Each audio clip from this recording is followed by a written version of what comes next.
സന്നിധി തന്നിൽ നായക എന്നും. Good morning. ഏവർക്കും നല്ലൊരു പ്രഭാത വന്ദനം നേരുന്നു. ദൈവം നമ്മെ ഒരു അനുഗ്രഹിക്ക് മാറാകട്ടെ. ഇന്നത്തെ നമ്മുടെ പ്രഭാത ചിന്താ വിഷയം ലോകം മുഴുവനും. ഇവിടെ തരുന്ന വേദവാക്യം വെളിപ്പാട് പുസ്തകം 13-ാം അധ്യായം 7-ാമത്തെ വാക്യം. വിശുദ്ധന്മാരോട് യുദ്ധം ചെയ്ത് അവരെ ജയിപ്പാനും അതിന് അധികാരം ലഭിച്ചു. സകല ഗോത്രത്തിന്മേലും വംശത്തിന്മേലും ഭാഷമേലും ജാതിമേലും അധികാരം ലഭിച്ചു എന്ന് വെളിപ്പാട് 13:7 വളരെ വ്യക്തമായിട്ട് പറയുന്നു. പ്രിയമുള്ള ദൈവജനമേ, നമുക്കറിയാം 2020 എന്ന ഒരു വർഷക്കാലം നാം ഈ ഭൂമിയിലായിരുന്നപ്പോൾ ലോകം ഒരു വൈറസിൻ്റെ മുന്നിൽ മുട്ടുകുത്തേണ്ടതായിട്ട് വന്നിട്ടുണ്ട്. നമുക്കറിയാം ആ രോഗപ്രയാസം സകല രാജ്യങ്ങളിലും വ്യാപിച്ച് എത്രയോ ലക്ഷം മക്കൾ ആ രോഗമുഖാന്തരം ഈ ലോകത്തിൽ നിന്നും മരണപ്പെട്ടു വന്നോക്കണം ഇടയായിട്ട് മാറി. ആ COVID-19 എന്ന് പറഞ്ഞ രോഗപ്രയാസം ലോകത്തുള്ള സകല രാജ്യങ്ങളിലും അത് വ്യാപിച്ചതുപോലെ ഇന്ന് ലോകം മുഴുവനും സാത്താൻ്റെ പിടിയിൽ അകപ്പെട്ടു പോയിരിക്കുകയാണ്.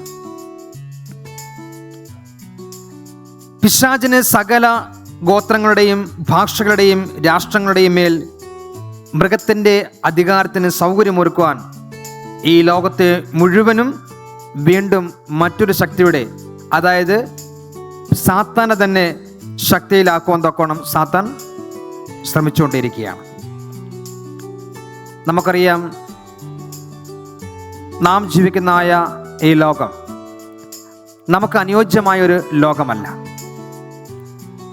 സാത്താൻ അവൻ്റെ പക്ഷത്തേക്ക് ഇന്ന് ലോകത്ത് കാണുന്ന സകല മക്കളെയും കൂട്ടിച്ചേർക്കാൻ തൊക്കണം അവൻ ശ്രമിച്ചുകൊണ്ടിരിക്കുന്ന ഒരു കാലഘട്ടം.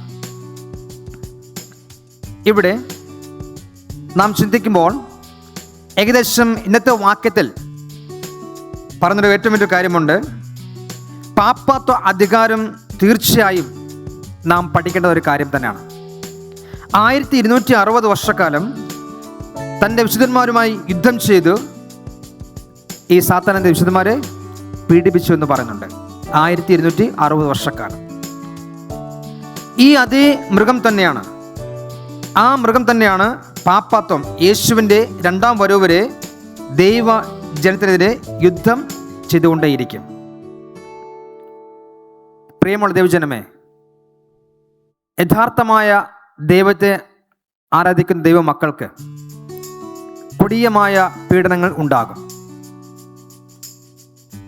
ദൈവത്തിൻ്റെ ജനവുമായി സാത്താൻ എപ്പോഴും യുദ്ധത്തിൽ തന്നെ ആയിരിക്കും.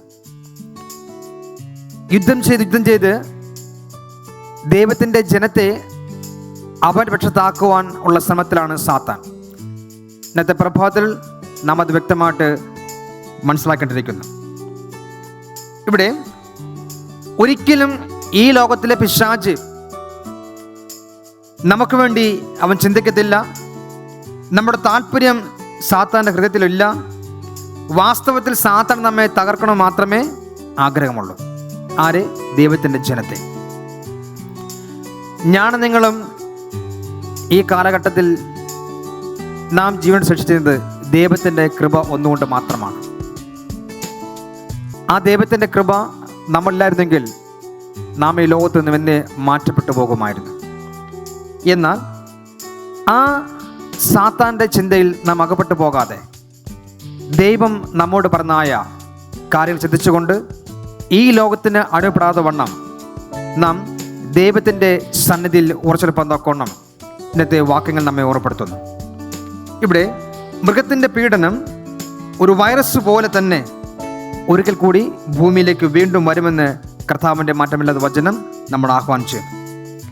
അങ്ങനെ ഒരിക്കൽ കൂടി ഈ വൈറസ്, ഈ സാത്താൻ്റെ ചിന്തനങ്ങൾ ഈ ഭൂമിയിലേക്ക് വീണ്ടും കടന്നു വരുമ്പോൾ നാം പഴയകാല രക്തസാക്ഷികളെ പോലെ നിങ്ങൾ അല്ലെങ്കിൽ നാം ഓരോരുത്തരും ദൈവത്തിൻ്റെ പക്ഷത്ത് നിൽക്കണം ഇന്നത്തെ പ്രഭാതത്തിൽ നിങ്ങളോട് ആഹ്വാനം ചെയ്യാൻ ആഗ്രഹിക്കുന്നു.